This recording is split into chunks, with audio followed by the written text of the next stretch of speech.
Now that the Elden Ring DLC Shadow of the Erdtree should be just around the corner, here's an incredibly important video for you. Anyone who's been following me for a while will know I've already done a video a few months ago on how to prepare for the DLC. However, this may not be the best method for two very crucial reasons. So let me tell you why that is and then explain what you should do to put yourself in the best position to get the most out of the Shadow of the Erdtree when it drops. My previous video talks about doing every single thing in the game, gathering up every weapon, defeating all 165 bosses, every armor set, crafting material, spirit ash, so on and so forth. And this is for sure an incredibly good way to enter the DLC if you're wanting your character to be as strong as possible. However, problem one is that this comes with a major drawback: missed storylines. Famously, From Software love to add new NPCs and new interactions for existing NPCs in their DLCs. So if you've already finished the game and most of the characters' questlines have already been completed, also known as they're all dead, then you'll miss out on so much new juicy lore and so many new interactions. And with this information, you may think that a great way to combat this problem would be to just enter New Game Plus, or Journey 2 as Elden Ring calls it. However, doing this, you'll then face problem 2. We have no idea where the DLC will start.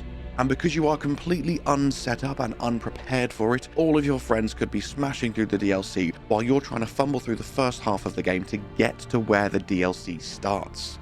And this is the reason for this video. We're going to get your character as prepared as possible, whilst still making sure that every questline, every key NPC, Remembrance boss, Great Rune, and key location are still very much untouched and intact. This will give you the best chance of entering the DLC immediately, whilst not missing out on a single interaction. So let me take you through everything you should, and more importantly shouldn't do, to set yourself up for the most enjoyable experience of Shadow of the Erdtree.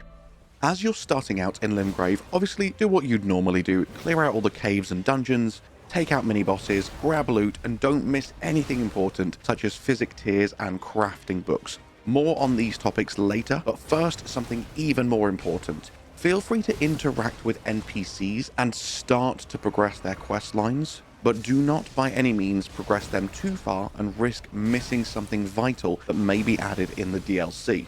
So on that note, let's make this our first topic for the video: NPCs, and I'll tell you what I advise to do with each questline. This will give you the best chance of making sure that you hit the ground running as fast as possible with the DLC, but without potentially missing any new secret interactions or hidden lore. In no particular order, because this game is so open world, we'll start off as soon as you've entered Liurnia with Hyetta and Topes.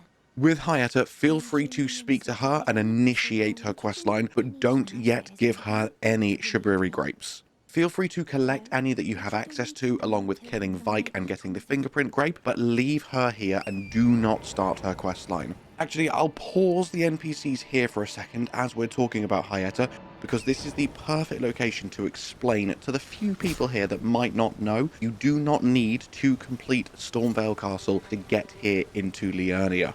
From the shack site of Grace near Margit, you can just head north, jump off the broken bridge, and then follow the rocks and the forest through into Liurnia, and you'll pop out right here by Hyetta. As I say, I'm pretty sure most people know that by now, but it's just so that a few people aren't thinking, hang on, how are you managing to access this amount of the game without doing anything? There are many cheeky little shortcuts like that that will allow you to avoid every single main boss. Very similar situation for Topes. You can speak to him, buy his sorceries, talk to him about Selen, but do not by any means give him the Academy key, because doing so will kill him, and we will potentially miss an expanded Topes questline in the DLC. Similar situation with Gowry and Millicent. You perhaps are safe enough to go a little bit further than this, but I have only got as far as giving Gowry the unalloyed needle and then reloading and giving that needle to Millicent to cleanse her of the rot. After this point, I spoke to Millicent at the shack. I have also given myself access to the Shaded Castle, but I haven't picked up the prosthesis yet. And as you can see here, I've also gone through Windmill Village, killed the Godskin Apostle, and cleared the way ready for her questline, but I'm not progressing it this far yet, just in case we get something new early on. Now let's talk a bit about the Round Table Hold NPCs. One NPC I advise you do not speak to under any circumstance is Fear. because as soon as you start her questline and talk to D about the weathered dagger, he will die. So for now, completely ignore these two NPCs, apart from speaking to D about Garank and the Death Root. Another roundtable hold NPC that I'll call out specifically is Brother Corin. I personally have got to the point where I have told him where Goldmask is, and he is chilling out on the bridge with him, but I wouldn't advise taking it any further than that, because that involves going to Lane Dell, which we definitely don't want to do yet. Obviously, make sure you grab half of the secret medallion from Albus so that you can show that to Latenna and acquire her as a summon. A few other NPCs that I haven't captured footage for specifically because they're pretty straightforward. Obviously, you can speak to Kenneth Haight and kick off his questline, and the same with Bock. At the very least, you can give him the sewing needle after the duo demi-human boss fight. The final NPC location I wanted to talk about before we move on to the other important topics in this video is Volcano Manor. In this location, you can murder quite a few NPCs. So obviously feel free to head to Volcano Manor, grab the drawing room key from Tanith so you can open all the doors, speak to Bernal to kick off his questline, speak to Raya to kick off her questline, and then I would advise not speaking to any NPCs here, and definitely don't do anything important. The only thing I did personally was kill the Godskin Noble halfway through so I could get access to a Somber Stone so I could get my weapon to +9. And obviously, whilst you're at the Godskin Noble, feel free to pick up the quest item, but definitely don't do anything with it. Definitely do not progress Raya's questline at this point. That is pretty much all you want to do with every NPC. Any that I haven't mentioned should be fairly obvious to you. For instance, with Iron Fist Alexander, feel free to get him out of his hole, but the next part of his quest is at the Radahn Festival, and obviously as we're not killing any main bosses, we're not going to do that yet, so he will stay there and wait there for us. Now, let's talk about which areas you can go to, which areas you should go to, and what you want to loot and what you want to kill whilst you're there. Next up, let's talk about some of the weapons and other pieces of equipment you can get to prepare yourself for the DLC. I have already done many guides on farming and grinding for the rarest weapons and armor sets, and many of them are available to you in the areas we'll be visiting in this video. So to save me duplicating loads of information, if you care about the most powerful rare weapons and armor, go and click on the link down in the description. But my top pick that I have made a full build guide for that I strongly advise you farm for is the Guardian Spear. A great place for it is the minor ERDTREE church just here in the south of the Lanedale outskirts. There are 5 Guardians you can farm, and the Guardian Spear has a decent drop chance, so it shouldn't take you too long to get it. Another amazing weapon if you're going for a spellcaster build is taking out the duo Night Maiden boss fight in the town of Celia and getting Lusat's Glintstone staff from the chest at the back. This is the most powerful staff in the game, though it does double your FE usage. So definitely more of a late game build staff, though by the end of this video you should be around level 100, so that shouldn't matter. Another awesome and versatile option is the Sword of Night and Flame, which if you didn't know, you can get by dropping down the platforms here in the Carian Manor.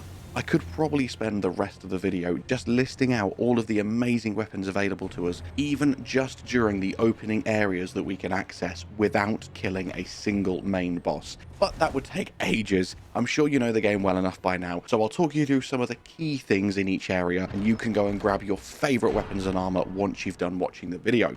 One other shout out though before we move on to the next section. I love that you can come into this Evergaol and take out Godfroy, because if you really are thirsting to fight a main boss without potentially messing up the DLC, because then you get the feel of fighting Godric without actually having to kill him. Oh, and also a shout out to the Bloodhound Fang, which I've been using throughout this entire video, because it is just an incredible weapon and very, very easily obtainable by beating Darrywil in the Evergaol in the south of Limgrave.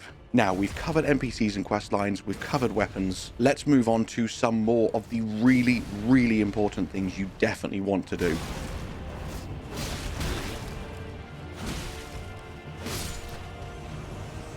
Next up, let's talk about some of the key items you want to make sure you grab as soon as possible.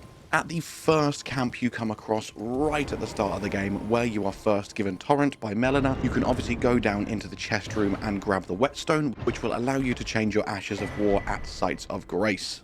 As you are going to be clearing every single dungeon and cave, you'll also be getting lots and lots of death root. So make sure you periodically go back to Garank and ask him to have a little nibble on your death root so you can acquire his rewards. Just be careful because after the 4th he will try and fight you, though after a few hits he will come to his senses and give up again, so you can continue giving him more death root. One of my favourite Ashes of War, because it is so versatile, is this knight here in Northern Limgrave. If you kill him, you will get the Golden Vow Ash of War. That can be applied in so many situations and makes you deal so much more damage. And another really important thing to do, save this one for when you're significantly stronger than the others. You definitely want to take out Exeeks so that you can unlock the upgraded version of Rot Breath.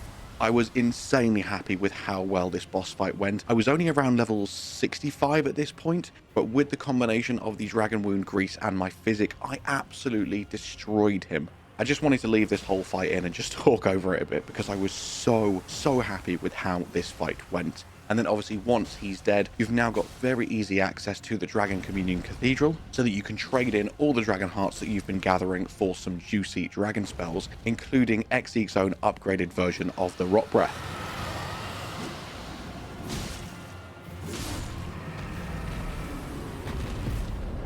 Of course, some of the things I've been showing you up to this point require you to have a pretty fleshed out character build already, so another thing you're going to want to do is grab lots of upgrade materials. I'm sure everyone knows where to get the Smithing Stone and Somber Stone bell bearings by this point, so just make sure you grab all 4 of the bell bearings you have access to so that you can very easily and infinitely get every single regular weapon to +12 and every single Somber weapon to +4. And as I mentioned earlier, because we can very easily get to Volcano Manor by just running through Liurnia, Altus and Mount Gelmir, we can very easily snag at least 1 Somber Stone 7, and along with the other Somber Stones you should have been grabbing in your journey, along with an 8 and a 9 in Caelid, you can now get any Somber weapon of your choice to +9, which will make the rest of this video and some of these tougher boss fights significantly easier.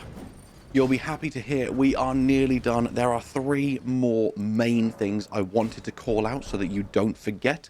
And next up on that list is night bosses. Do not forget to switch to nighttime and kill the Knight's Cavalry, kill the Death Birds, kill the Deathrite Birds. There are many of these bosses around. You're going to want the runes so that you can level up as much as possible and make sure you're snagging some of them really juicy, tasty rewards. In fact, the majority of your time spent with this playthrough is probably going to be spent killing lots and lots and lots of side bosses to make sure you're getting every reward and every single rune you can so that you're as powerful and as leveled up as possible for when the DLC drops. In case you were curious, this took me around 22 hours and 40 minutes to do, and that was with some of that time on stream as well. And on stream, I get so carried away interacting with my audience that I tend to play pretty slowly, so you can probably do this in 20 hours or less. And that is a small price to pay to make sure you have the perfect run set up for Shadow of the Erdtree. Next up, another important item type we definitely cannot forget about, and that is crafting materials. This tip is twofold. I'm talking both the recipe books and the physical materials themselves. One recipe I will call out specifically is here in Limgrave, just north of the Aghill Lake, and that is the recipe book for fire grease. Fire grease is absolutely insane for those of us that have pure physical damage builds, because it will help us to melt so many bosses that are weak to fire, including Erdtree avatars, ulcerated tree spirits, putrid avatars, and many humanoid enemies as well.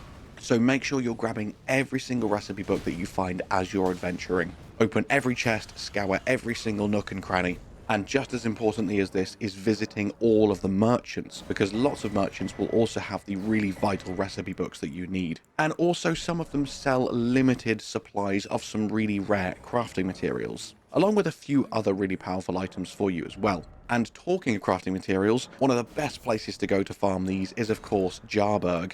In Jarburg, you can loot a few cracked pots and ritual pots, and of course there is an endless supply of respawning flowers as well. So many different types that will allow you to craft so many different recipes. So do a few loops around here, resting after each time, and stock up on loads and loads of flowers. Another thing that's going to help you on your journey, just as I grab the Amber Starlight key item here in East Altus, which you need for Celevis's quest line, A lovely, wonderful member of the Round Table kindly reminded me to remind you to join the Knights of the Round Table. All you need to do is to head into your password groups and set Knights as one of your passwords. All caps, all one word, KNIGHTS. And this will allow you to collaborate and cooperate with other members of Dom's Roundtable. We have an extremely helpful community here. Every single message I've seen written by a member of the Roundtable is insightful and helpful, and there are so many people in the community and in the Discord server ready and willing to help you out, trading items, fighting bosses, and just general tips and advice. So if you're someone that does like to cooperate and collaborate, then make sure you join the Knights, and hopefully I may even get to bump into you in-game.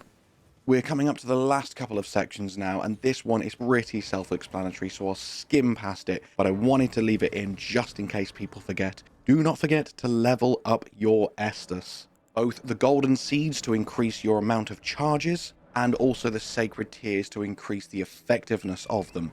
At this point in the game that I'm showing you, this is without even going into Shifra or Ainsel River or any of the underground areas, and I already have 13 plus 10 Estus flasks. It is insane exactly how many Estus you can acquire before even fighting one single boss. So make sure you're always looking out for the sacred tears and the golden seeds, and you will have more healing than you know what to do with. And another fairly obvious one before we move on to the very last point is to make sure you're acquiring all of the Physick tiers. There are some really, really powerful ones. Ideally, primarily, the 4 you really want is Strength Knot, Dex Knot, Faith Knot, and Int Knot, so that you can have a plus 10 to all of your primary damage dealing stats. But there are so many other really powerful tiers that you want to collect as well. Killing the ERDTREE and Putrid avatars is really important because that will net you some of the very powerful ones. So again, just make sure you're going around collecting all of the Physick tiers as you're doing everything else. And finally, as we're coming to the end of the video, I just wanted to show you this amazing trick in the Orisa Hero's Grave. This can be one of the more challenging ones because you have to avoid so many of these rolling death machines. Well, if you have either of the shackles, at this point in the game, you'll probably only have Margit's shackle, which you can buy from patches. When you stand here, literally just use the shackle. It will take 20 seconds or so. At first, it won't look like it's done anything, but you will have just triggered one of these machines to teleport in the way of the other two. They're all now going to clash and kill each other, and you'll snag a bunch of free loot and be able to roam the rest of this dungeon at peace at your leisure. And now that we have done all of that, let's head back to Limgrave, where you can see Varre is still standing there, waiting for us to do the very, very first thing in the game that he asked us to do. And if we take a look at my inventory, we have acquired a huge amount of tools and a massive supply of golden runes just waiting to be used. We've already got 24 plus ashes, a plethora of crafting materials, a plethora of bolstering materials as well. So many crafting books and other key items, dozens upon dozens of sorceries and incantations, talismans, shields, armor, you name it. We have got so much stuff. We're already level 90 with 50,000 runes to spend. And as you can see on the map, we've got nearly every single site of grace unlocked in the first 6 main areas. All of this without doing a single questline or fighting a single key boss, meaning all of the potential new storylines and new lore are still set up, ready and waiting for us. And in my opinion, this is the absolute perfect way to set up your game in preparation for the DLC. It'll take you probably around 20 hours or so if you want to do it as thoroughly as I have done here, but I strongly recommend it because it means you're going to have an amazing time with Shadow of the ERDTREE. And with that, my friends, all that's left for me to say is thank you so much for watching. I hope you have an amazing day, and I'll see you in the next one. Bye-bye.